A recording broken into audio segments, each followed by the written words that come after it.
연말이 되면 지나온 한 해를 돌이켜보게 됩니다. 꼭 그렇게 될 때 생각나는 게 무엇이냐? 연초에 세웠던 계획을 얼마나 지켰는가? 이걸 좀 돌이켜보게 되는 것 같습니다. 여러분, 연초에 세웠던 계획들을 얼마나 지키셨는지 모르겠습니다. 이제 한 2주 정도 남았나요? 이제 한 14일 이 정도 남은 것 같은데요. 연초에 세웠던 계획, 저는 좀 특별한 계획도 있지만 다이어트 좀 해야겠다 이런 생각 세웠는데, 제가 연초에 영상을 우연찮게 본 적이 있는데 연초에 비하면 제가 엄청 이제 커졌더라고요. 그래서 계획에 역행하고 있다 이런 생각을 많이 갖게 됐는데, 같은 실패가 반복되면 안 되기에 내년에는 더 계획을 철저하게 세우고 실천 플랜을 좀 잘 짜서 치밀하게 해야 작심삼일이 되지 않겠습니까? 그리고 또 이제 이맘때가 되면 내년도 이제 좀 계획 같은 걸 세우게 되는데, 제가 이제 초등부 친구들이 내년에는 어떤 모습을 가지고 신앙의 성장을 하면 좋을지를 좀 계획을 세우다가, 내년에는 우리 친구들이 거룩한 습관을 좀 가졌으면 좋겠다 이런 계획을 좀 세워봤어요. 그래서 그냥 습관이 아니라 좀 거룩한 습관을 세워보자 이래서 선생님들한테 우리 초등부 친구들이 어떠한 습관, 거룩한 습관을 세웠으면 좋을까요? 이렇게 얘기했더니 한 선생님이 성경 읽기를 좀 우리 애들이 했으면 좋겠습니다. 그랬더니 옆에 있는 선생님이 과연 얼마나 할까요? 이렇게 얘기를 하는 거예요. 그래서 일독은 어렵더라도 구약이나 신약 정도는 했으면 좋겠습니다 라고 하니까 그 옆에 있는 선생님이 저는 사복음서라도 했으면 좋겠습니다 이렇게 의견을 밝히시더라고요. 성경 읽기 너무 좋죠. 그랬더니 또 반대쪽에 있는 선생님이 이렇게 얘기합니다. 성경책 가져오기 했으면 좋겠습니다 라고 하니까 반대쪽에 있는 선생님이 경쟁적으로 또 이렇게 얘기합니다. 예배 시간에 화장실 가지 않기 했으면 좋겠습니다. 이렇게 아이들이 평소에 하는 모습 중에 좀 좋지 않은 신앙의 모습들을 좀 고쳤으면 좋겠다 이렇게 얘기하기 시작합니다. 헌금 2손으로 하기, 찬양 율동 열심히 하기, 주일 성수하기, 이렇게 여러 가지 습관들이 세워져서 우리가 이거를 여러 번 하기보다 1년에 하나를 하기보다 3개월에 한 번씩 하고 그거를 시상해서 격려하고 작심삼일이 되지 않기 위해서 3개월 하면 적어도 4가지 습관은 세워지지 않겠나 이렇게 계획을 세워봤습니다. 아마 우리 성도님들도 우리 친구들이 세웠던 계획을 가지고 좀 웃으셨는데, 여러분들께서는 주보 가지고 종이를 접기를 하지는 않으시지만 여러분들께서도 웃을 수 없는 건 성경 일독하고 계십니까? 물론 자신 있게 하시는 분들도 계시지만 그렇지 않는 분들도 계시겠죠. 주일 성수하기 자신 있게 네라고 대답하실 수 있겠습니까? 찬양하실 때 온 마음 다해 찬양하기에 네, 저는 온 마음 다해 찬양합니다라고 하기가 어려운 분들도 많을 것입니다. 그만큼 하나님이 기뻐하시는 거룩한 습관, 신앙의 습관을 세우는 것은 좀 어렵습니다. 처음에는 물론 그러한 마음들을 갖기가 쉽지 있죠. 처음에 주님을 사랑할 때 그 뜨거운 마음으로 성경도 얼마나 많이 읽고 또 예배 시간을 얼마나 사모하고 또 그랬겠습니까? 그런데 그렇지 못할 때가 많고 요즘에는 내가 그럴 때가 있었지라고 떠올릴 때가 더 많다는 모습을 발견하게 됩니다. 성경의 모습을 보면 그때 처음에 그 모습을 떠올렸다가 주님께 책망을 받은 교회의 모습이 나오고 있는데, 오늘 우리가 함께 읽었던 그 교회가 처음 모습을 잘 지키지 못하여 책망받은 교회입니다. 요한계시록 3장 15절 말씀을 보면 좀 알쏭달쏭한 구절이 등장하는데요. 그 말씀을 제가 한번 읽어드리겠습니다. 내가 내 행위를 아노니 내가 차지도 아니하고 뜨겁지도 아니하도다. 내가 차든지 뜨겁든지 하기를 원하노라. 어렸을 때는 참 궁금했어요. 아니 뜨거워라 이렇게 얘기하면 참 쉬웠을 텐데 왜 차든지 뜨겁든지 하라 이렇게 얘기할까요? 아니, 찬 신앙은 도대체 뭘까? 이런 생각을 하면서 성경 말씀은 참 알다가도 모르겠다라고 생각을 했었는데, 이 말씀을 제대로 이해하기 위해서는 라오디게아라는 지역에 대해서 먼저 잘 이해해야 합니다. 이 라오디게아라는 지역은 우리가 잘 알고 있는 실크로드 아시죠? 이 실크로드의 선상에 있는 교회가 바로 라오디게아라는 지역이었습니다. 길을 따라서 사람들이 물류를 가지고 왔다 갔다 합니다. 그 물류 중에서도 가장 값비싼 것 중 하나였던 실크가 왔다 갔다 하니 얼마나 많은 돈이 모이게 되었을까요? 그래서 라오디게아 지역은 부유한 동네였습니다. 돈이 모여들고 사람이 모여드니 금융업이 발달하기 시작했고 은행이 생겨났습니다. 얼마나 부유한 교회였는지 두 차례 엄청나게 큰 지진의 피해를 당했을 때 로마 정부에서 긴급 구호 재난 기금을 주겠다라고 얘기했을 때 우린 돈 많으니까 괜찮습니다 라고 구호 재난금을 거부했을 정도로 돈이라면 남부럽지 않은 지역이 바로 이 라오디게아 지역이었어요. 그 교회의 또 유명한 이 라오디게아 지역의 또 유명한 것이 무엇이었냐면 옷감, 의류 제조에 일가견이 있는 도시였습니다.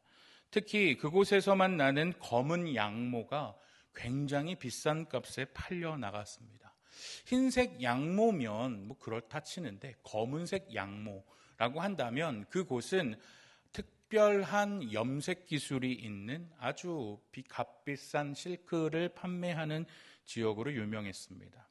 마지막으로 그 지역에 유명했던 것이 무엇이었냐면 부르기아 안약이라고 불리는 유명한 안약이 나오는 지역이었습니다. 라오디게아 도시 안에 유명한 의과대학이 있었는데 이 의과대학에서 만들어지는 약이 바로 부르기아 안약이었습니다. 그러니까 이 도시에서는 부족한 것도 없죠. 돈도 많이 모이죠. 특별한 옷도 나오지요. 염색도 발달했죠. 의과대학도 있었습니다. 그런데 이 아쉬울 것이 전혀 없는 부자 도시에 딱 한 가지 부족한 점이 있었는데 그것이 무엇이냐? 물이 부족했다라는 것입니다. 정확하게는 생활용수가 부족했습니다. 그래서 이 도시는 가진 게 돈밖에 없다 보니까 다른 도시에다가 수도교를 만들어서 물을 끌어오기 시작했습니다. 지도를 하나 볼 텐데요. 이 도시 인근에 있는 가운데쯤에 있는 곳이 바로 이 라오디게아라는 지역인데 바로 위에 있는 히에라폴리스라는 곳이 우리가 이제 단기 선교가 아니라 이 성지순례 가게 되지 않습니까? 파무칼레라고 요즘 불려지는 그곳이 바로 이 히에라폴리스라는 지역인데요. 이곳이 온천으로 유명합니다. 이 온천에다가 이 9km 정도 북쪽에 있는 이 도시에서 이 수도교를 깝니다. 그래서 뜨거운 물을 그 도시로부터 이 도시까지 끌고 내려오는 것이죠. 수도교를 타서 뜨거운 물이 흘러 내려오게 만듭니다. 시원한 물은 어디에서 내려오는가? 우리가 잘 알고 있는 골로세라는 지역입니다. 무려 14km 정도 떨어져 있는 동쪽에 있는 도시에다가 물 수로를 만들어서 끌고 옵니다. 골로세 도시에는 만년설이 있는 바바라는 이름의 산이 있는데 이 산에서 만년설이 녹아서 차가운 물이 흘러 내려옵니다. 이것을 수도교를 연결해서 라오디게아로 끌고 옵니다. 로마 당시에는 수도교가 익숙했습니다. 수도교의 사진을 한 장 보여주시면 잠깐 보여줬으니까 깜짝 놀랐네요. 네, 한 번 더. 네, 저 다리처럼 생겨 있는 것 위에 수로가 있는 것입니다. 저기를 타고 물이 내려오는데 각도 조절을 기가 막히게 해서 물이 졸졸졸졸졸졸졸 1년 내내 흘러 내려오는 겁니다. 그런데 문제는 두 도시와의 사이가 멀었다라는 것이죠. 9km 정도 북쪽에서 또 14km 정도 동쪽에서 조금씩 각도를 이용해서 물이 내려온다 쳐도 9km와 14km를 지나오면서 처음에 그 뜨거운 온천물이 점점 그 도시에 도착할 때쯤 되면 라오디게아에 도착할 때쯤 되면 아주 뜨거운 물도 미적지근한 물이 되어지고 만년설이 녹아내렸던 차디찬 시원한 물도 14km를 지나오는 동안 차가움을 잃어버리고 미적지근한 물로 변해버리는 것입니다. 그래서 주님은 라오디게아의 성도들을 향해서 너희들이 그렇게 수도교를 지나서 9km와 14km를 지나서 수원을 멀리 떠나서 이 수도교를 지나와 미지근하게 식어버리고 미지근하게 데펴져 버렸던 물과 같이 너희들의 믿음이 그렇게 되어버린 것이 아니냐라고 그들을 책망하고 있으신 것입니다. 그들에게는 어떠한 주님의 책망이 기다릴까요? 15절과 16절 말씀을 제가 읽어드립니다. 내가 내 행위를 아노니 내가 차지도 아니하고 뜨겁지도 아니하도다. 내가 차든지 뜨겁든지 하기를 원하노라. 내가 이것이 미지근하여 뜨겁지도 아니하고 차지도 아니하나니 내 입에서 너를 토하여 버리리라. 사람의 입에 뜨겁지도 아니하고 미지근한 그 물을 뱉어버리는 것과 같이 네가 뜨거운 물, 수원에서 멀어져 미지근해져 버린 물, 차가운 물, 수원에서 멀어져서 미지근해 버린 물, 너희들의 믿음의 행위가 처음과 달리 식어져 버렸다면 나는 너희들을 토해 버릴 것이다 라고 말해 버립니다. 처음에 주님을 사랑했던 그 뜨거운 마음이 어느새 식어져 버려서 미적지근해 버렸던 그 물을 주님께서는 뱉어내 버리겠다고 말씀하시는 것입니다. 그래서 너희들 그렇게 뱉어내 버리기 전에 이렇게 해라 라고 말하는 것이 17절과 18절 말씀입니다. 같이 한번 읽어볼까요? 시작. 내가 말하기를 나는 부자라 부유하여 부족한 것이 없다 하나 내 곤고한 것과 가련한 것과 가난한 것과 눈먼 것과 벌거벗은 것을 알지 못하는도다. 내가 너를 권하노니 내게서 불로 연단한 금을 사서 부유하게 하고 흰 옷을 사서 입어 벌거벗은 수치를 보이지 않게 하고 안약을 사서 눈에 발라 보게 하라. 너희들은 부자고 부족한 것이 없다고 말하지 나는 너희들이 가련해 보인다. 너희들은 부자라고 하나 너희들은 가난하다. 너희들은 눈이 멀었다. 안약을 팔아서 잘 보이게 해준다고 하지 그러나 너희들은 눈 멀었다.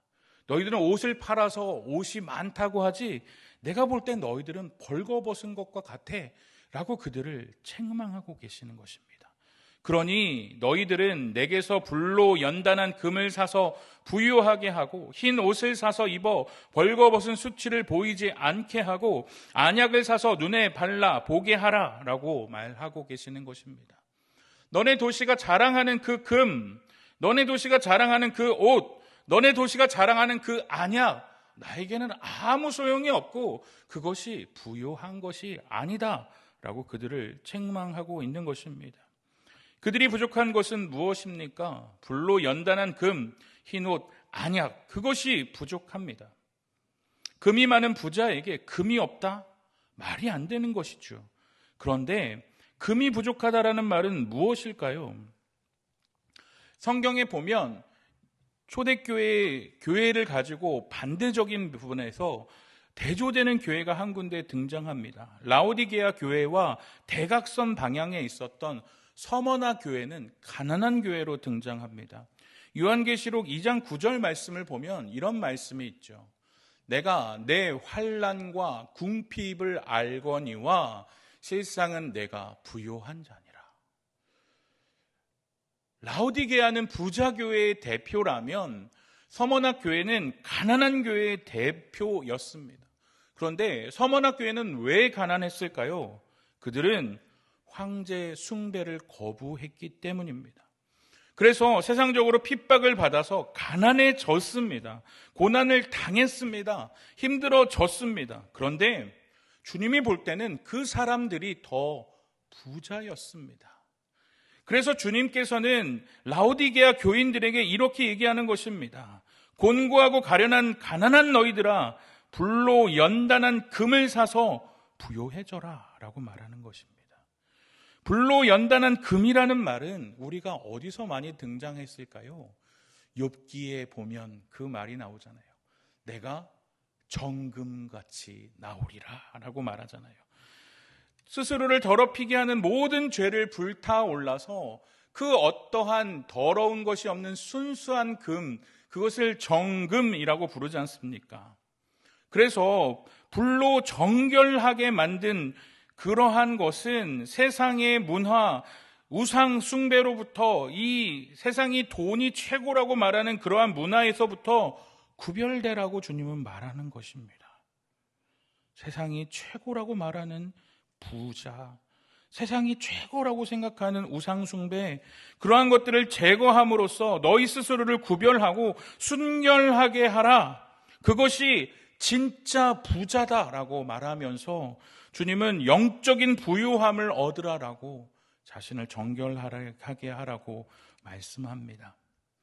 또 주님은 무엇을 말씀하십니까? 정결하게 옷을 사서 입으라고 말씀하시는데 어떤 옷을 사서 입으라고 말씀하십니까? 흰 옷을 사서 벌거벗은 수치를 보이지 않게 하라라고 말합니다. 흰 옷은 어떤 옷을 말하는 것일까요? 계시록을 보면 흰 옷을 입은 하나님 나라의 백성들이 종려나무 가지를 들고 보좌와 어린 양 앞에 서는 모습이 나옵니다. 그뿐 아닙니다. 구약에서 흰 옷을 입은 사람은 대제사장들입니다.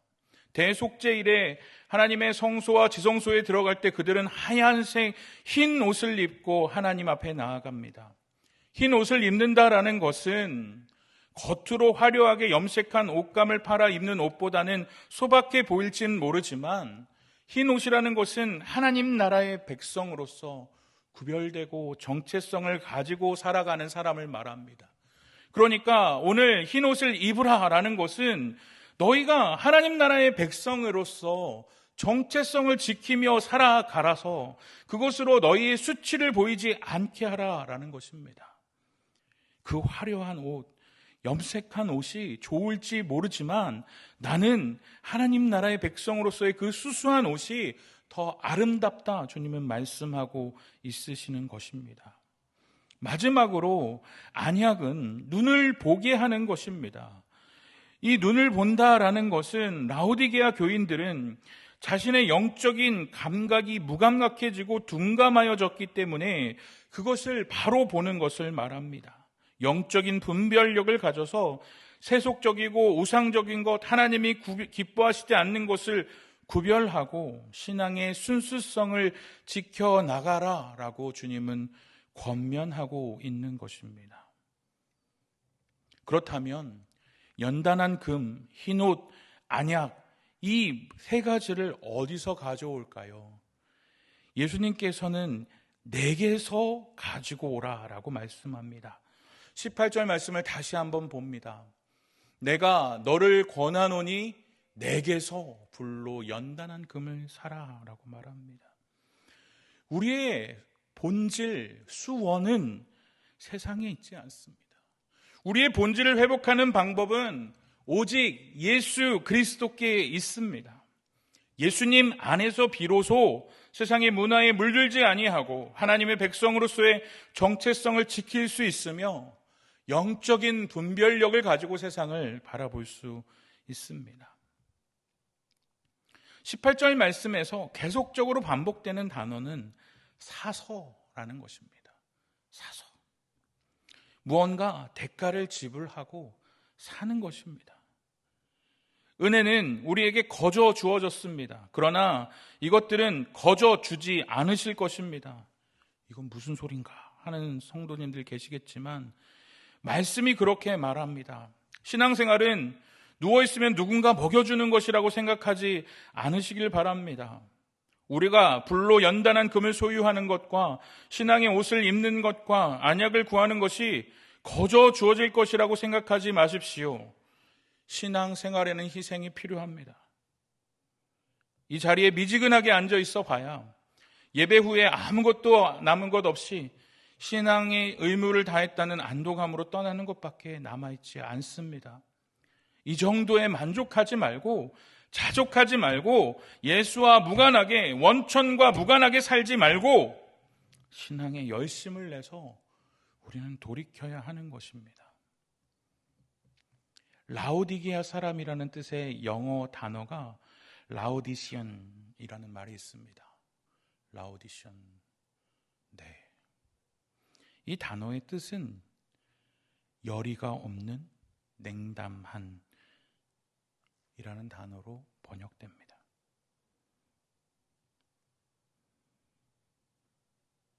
설교의 청중으로 가장 어려운 세대를 중학생이라고 합니다. 제가 설교를 가보니까 고등부 학생들이 참 냉담하더라고요. 냉담하다기보단 졸음에 가득 찬 이런 단어가 어울릴지 모르겠습니다. 내가 설교를 잘못 전하고 있는 건가? 라는 생각이 들 정도로 반응이 별로 없습니다. 참으로 그분들은 냉담하십니다. 왜 저분들은 저기 앉아 계시나 라는 생각이 들 정도로 냉담해 보일 때가 많습니다. 그런데 우리의 모습도 냉담하지 않습니까? 어느 순간 저 말은 나에게 하는 말이 아닐 거야, 나에게 주시는 하나님의 말씀이 아니야 라고 영적인 귀를 닫고 있는 성도님들이 계시지는 않습니까? 하나님의 말씀에 아무런 응답을 하지 않기로 마음 먹지 마시고 오늘 나에게 주시는 말씀으로 받아들이고 냉담함이 아니라 아멘으로 순종하는 그 믿음이 있어야 합니다. 말씀을 정리합시다. 원천으로 돌아가야 합니다. 뜨거워져야 하고 차가워져야 합니다. 예수님이라는 원천으로 돌아가서 주님에게로 나아가서 자신을 복종시키고 열심을 내어 지금의 신앙의 냉담함에서 돌이켜야 합니다. 오늘 설교의 제목은 미지근한 신앙의 최후입니다.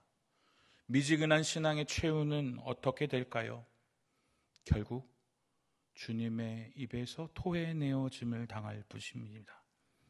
그 토해내어진 물을 귀하게 여기는 사람은 아무도 없습니다. 그 뜨거웠던 때로 지금을 뜨겁게 만들지 않으면 안 됩니다. 주님의 목말라하고 주님의 말씀을 사모하고 뜨겁게 주님을 사랑하고 몸서리칠 정도로 차갑게 주님을 갈망하는 그러한 마음이 없다면 우리는 2024년에도 기대할 수 없는 신앙이 기다릴 뿐입니다.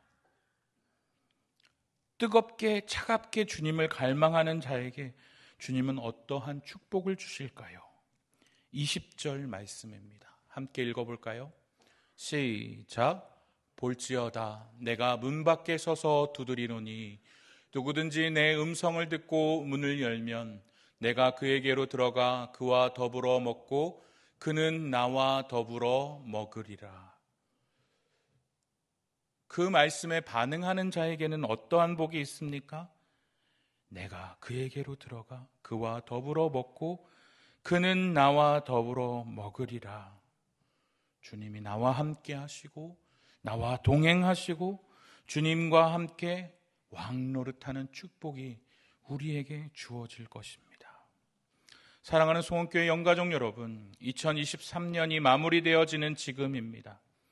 우리의 신앙이 미지근해져서 어떠한 신앙의 목표도 없는 2024년을 기대하고 있다면 새로운 한 해는 다시 주님께 첫사랑과 뜨거움과 차가움을 회복하는 원천으로 돌아가는 한 해가 되어야겠다. 뜨거움을 회복해야겠다. 냉담함을 벗어버리고 처음 사랑의 뜨거움을 회복하도록 세상과 구별되어야겠다. 하나님의 백성답게 영적인 분별력을 가지고 정말 뜨겁게 주님을 사랑해 보겠다 다짐하는 여러분이 되시기를 축복합니다. 그러한 결단이 있고 그렇게 주님을 갈망하는 여러분에게 주님이 들어와 동행하시고 먹고 함께하는 축복이 넘쳐날 것입니다. 그러한 복된 2024년에 우리 성도님들의 삶이 되시기를 주님의 이름으로 축복합니다.